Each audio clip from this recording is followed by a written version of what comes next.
I've seen some pretty epic landscapes this year, but this might just take the biscuit. Hello one and all, and welcome to Seen Through Glass. Welcome to the sort of final flyaway destination of Drive the World. This is the United Arab Emirates. I've made it to the Middle East, and I'm about an hour or so outside of Dubai, and this morning I'm joining Dubai Drives in about sort of 10 or so varied but amazing cars for a hoon up Jebel Jais.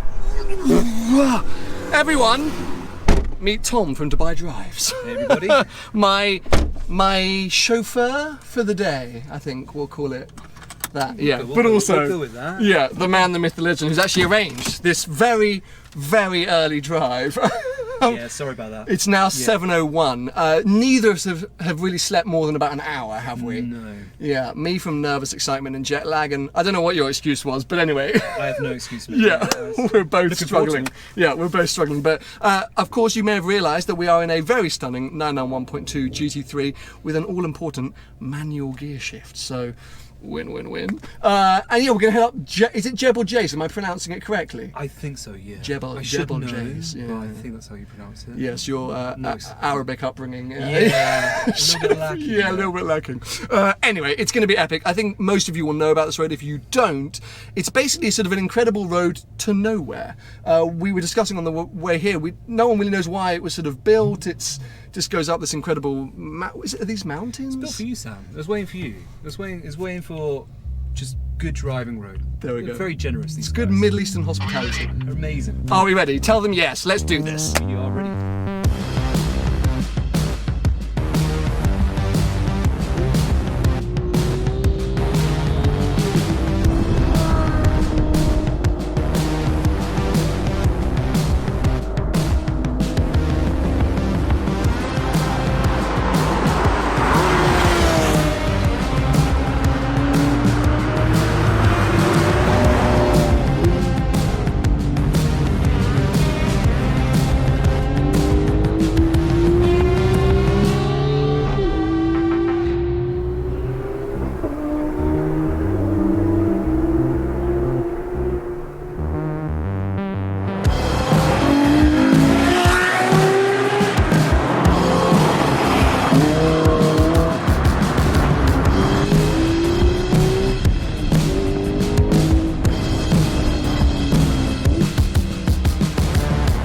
You know what? I've seen so many videos of this road, I've seen so many photos, I've heard so much about it, but coming here this morning, it's blown me away. Even though I knew what to expect, I didn't know what to expect because it's ridiculous. Yes, the tarmac is smooth. Yes, the actual turns are incredible, but there's just something about the setting because look at that view!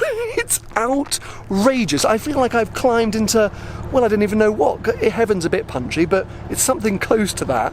It was so worth the early start. Huge thanks to Dubai Drives for arranging this whole thing because, I mean, cruising, we weren't cruising, hooning up that road whilst the sun was like cresting over the mountains and, oh my God, unbelievable. Also, I don't know if the actual GoPros picked it up, but did you spot the new Mercedes Maybach GLS being tested or being filmed on the road with a road as special as this? Of course, a lot of companies use it for sort of promo filming, so that was pretty nuts. I kind of want to go back down and find it. But anyway, as you can see, all the cars are parked up. I kind of want to just stand around and take in this view for a little bit, then find another coffee. Apparently there is a coffee stand up here. Makes the road even more perfect in my mind. And then yes, we get to take these cars back down again.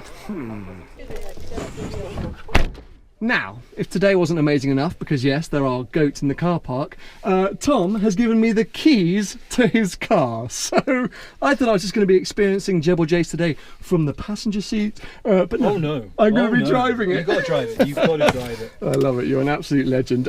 People who've been watching the channel for a while will know that this year I've fallen in love with the GT3 Touring, which is also manual, but obviously doesn't have the aero that this car has. It's not as track focused, and this road is effectively a sort of private track, so I'm quite happy that we've got that big wing because I've been seeing you drive pretty hard and I know we're going to need that downforce. All legal. Yeah, of course. Anyway, right. Can I just point out to everyone, 23,000 kilometres on the clock. This is a well-used car, and I applaud you for it. And we're going to try and avoid these rather mean-looking goats. This guy literally wants to have a fight with our car. If I edge, excuse me, bro. Sorry.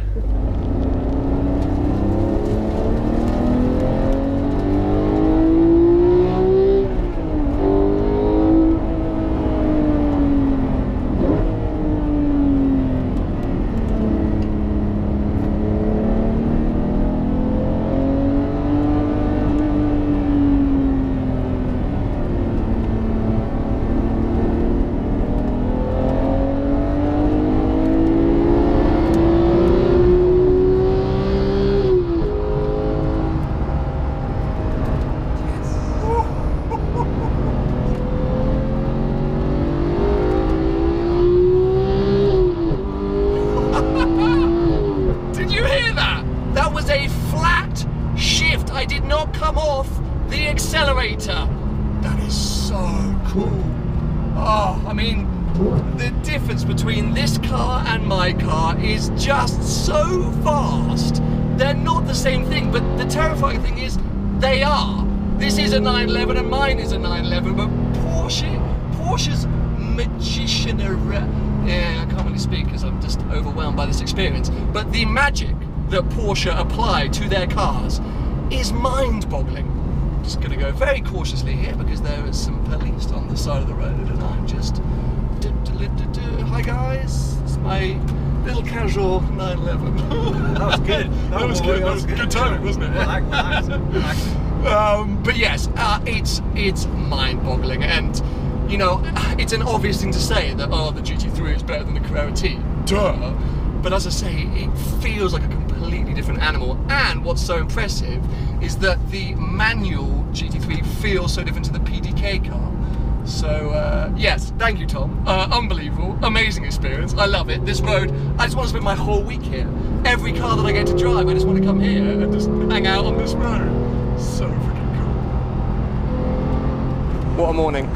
Thank you so much, honestly, it's been epic, I really appreciate it. Drive safe in that thing, I've seen you behind the wheel, but we'll catch up in the week, I'm sure. Cheers, Sam. See you later. See you later.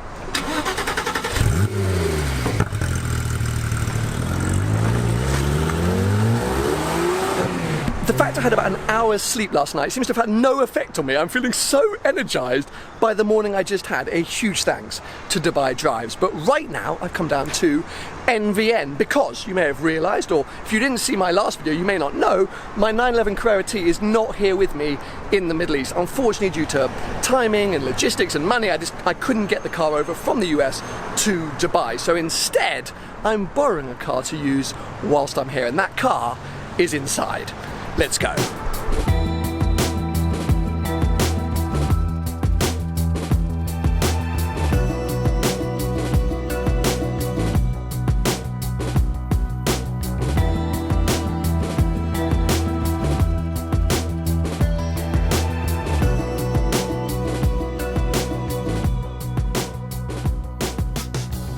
This place is absolutely ridiculous, and I'm going to have to say it's very stereotypically Dubai, because from the outside it's actually relatively inconspicuous, but then you come in and yes, there was a LaFerrari, a GTC 4 Lusso, a Pista, a 918 Spider, BMW M850i, LFA, look at this at the back, a beautiful Speciale Aperta, and then yes, we have a very blue GT3 RS. But none of these cars, the car that I'm actually picking up to use for the week that I'm here in Dubai, the car that I am going to be using is in this room back here, because yes, boys and girls, it is 488 Pista time.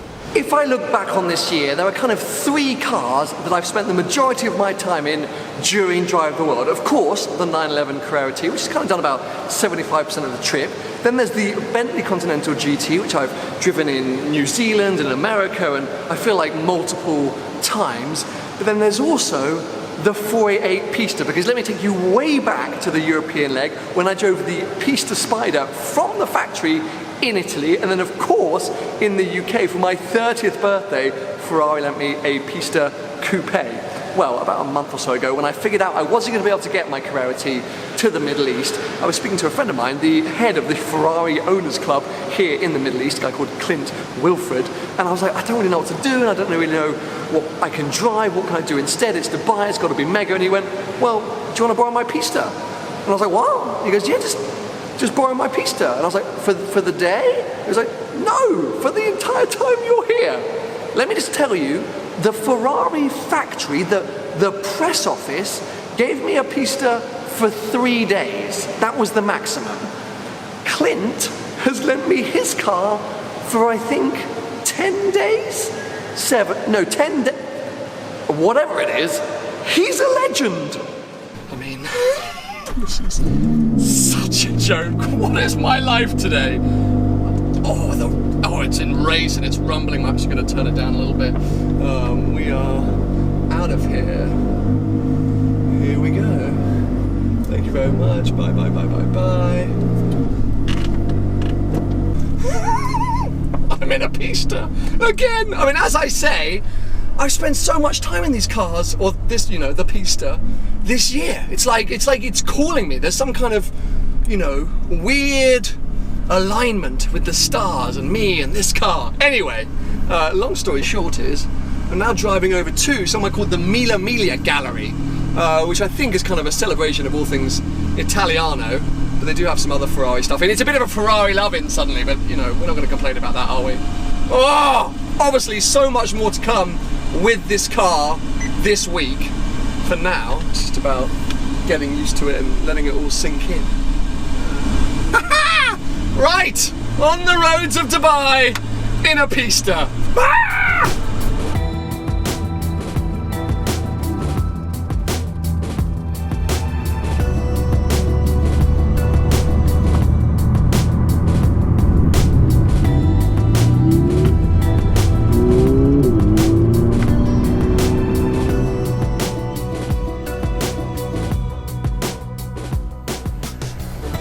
This is what kind of blows me away about Dubai. You just never know what you're going to find. Isn't that right, Bob? I've come to, as I say, the Miglia Gallery, and this is what one of the rooms contains. I really don't want to suddenly become like, this is not just it is a Ferrari fan video, because I'm actually a little bit speechless. Of course, this room deserves some stunning, epic, cinematic B-roll, but for now, if it's all right with you, Bob, yes, mate, I'm going to just walk around and show you the stuff that is here, because it's just endless. Firstly, check out these models. 250 GTO. A model like this is insanely expensive. I don't know what that scale is, but it's a big scale. But of course, we are also looking at cars, real cars. 550 Barchetta with this kind of hard top. I don't even know what you'd call that. It looks slightly awful, if I'm honest. But I've never seen a hard top canopy or cover on a Barchetta. We've got sort of engines or parts of engines hanging around the side of the room. Yes, a Formula 1 car, a Michael Schumacher Formula 1 car, a Michael Schumacher Formula 1 suit, racing suit. And if you come over here, I've mentioned this before in videos, but look, it's a steering wheel. This is the most sort of expensive part or sought after part when it comes to Formula 1 cars, because that is the brains of the car. No idea if it's a sort of replica steering wheel or a real one. It doesn't matter. It looks fantastic. I skipped past the 355 Spider, the 512M, but coming back here is where the big hitter stuff starts. Yes, it's only a bloody LaFerrari, the second one of the day. We've got a 16M, lovely spec on this, very simple, all in black. There's Dave. Dave is Bob's mate. Dave? Anymore? No, Dave isn't chatty either. Coming over here, Speciale Aperta, again in a very chilled kind of black spec, but this isn't, I don't think, the most impressive Aperta here, because I think this is the second Aperta I've ever seen in my life. 599 SA Aperta. The spec on this, I think, is mind-blowing. Look at that interior, tan. Ooh. And also these seats look like they've never been sat in, which arguably is sad, but also shows the quality of Ferrari interiors. But also just that leather is beautiful. Everything else about this car. This is one car I would dream of having a go in. I just think it's absolutely amazing.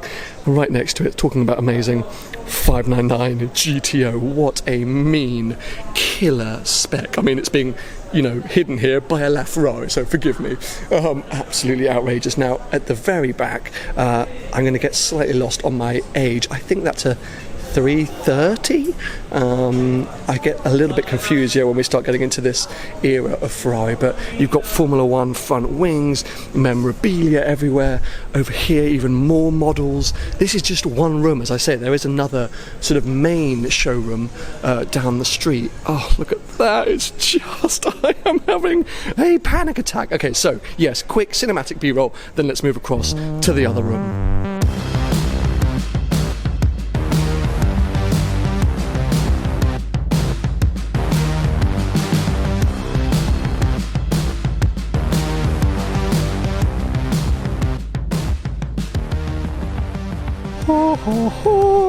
One of the most uniquely spec'd 360 Challenge Stradales I've ever seen in my life. I mean, you could almost walk past it thinking it was just a standard 360.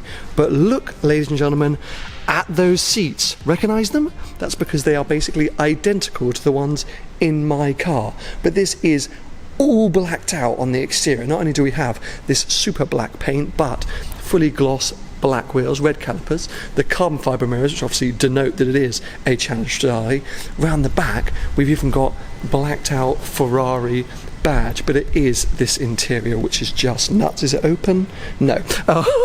But I just need to just show you this. It is so rare to see a Challenge Stradale with tan leather, and you know, you just don't find them. So to see one here is amazing. And then look at the stitching. Can you see that? You've got contrast stitching in that kind of tan colour. So yes, that's why I ran through this room. Just absolutely freaking nuts. But just to recap slightly on some of those cars that I skipped past, because also look at this very one. There's a lot of tan leather going on in this place. I'm a fan. Before I sort of wrap up this segment, I just want to show you all of these things on the wall, these beautifully put together kind of display boxes. So you take a model car and then put it in some kind of setting, which I actually think is really cool, whether it's like an old garage kind of workshop, whether it's a sort of dealership kind of vibe. So I've actually just asked the guys whether they have a Challenge Stradale here, because apparently they aren't too crazy expensive. I just think it would be a cool thing to have on a kind of office wall when one day I have an office. Lots of other sort of figurines knocking around. There's just so much to look at in here. It's unreal. Heaven, and baby, I'm in heaven. What a day! I'm going to be honest. I've never really clicked with Dubai. This is my third or fourth time here now, and the previous times I've come, like, I've enjoyed it, but I've never really known what to do with myself, and I haven't been able to sort of open doors and find things to film. But today, just trying to do some harnesses up, has just been mind-blowing, and it's just felt perfect, and I think it's going to be a very good 7 or 8 or 9 or 10 days. I really need to work out how long I'm here for. It seems to be escaping me. But yes, huge thanks to Dubai Drives, huge thanks to Clint for lending me his car. As I say, plenty more to come with this during the week. It's going to feature quite a lot, so hold tight for some further thoughts and opinions and shots and footage. But for now, I need to go to sleep, because yes, I arrived at like 11 PM last night, had about an hour's sleep, and then I was up to head to Jebel Jais, so it's been a bit exhausting. But I hope you've enjoyed it. Give it a thumbs up if you have, and make sure you subscribe for plenty more videos to come.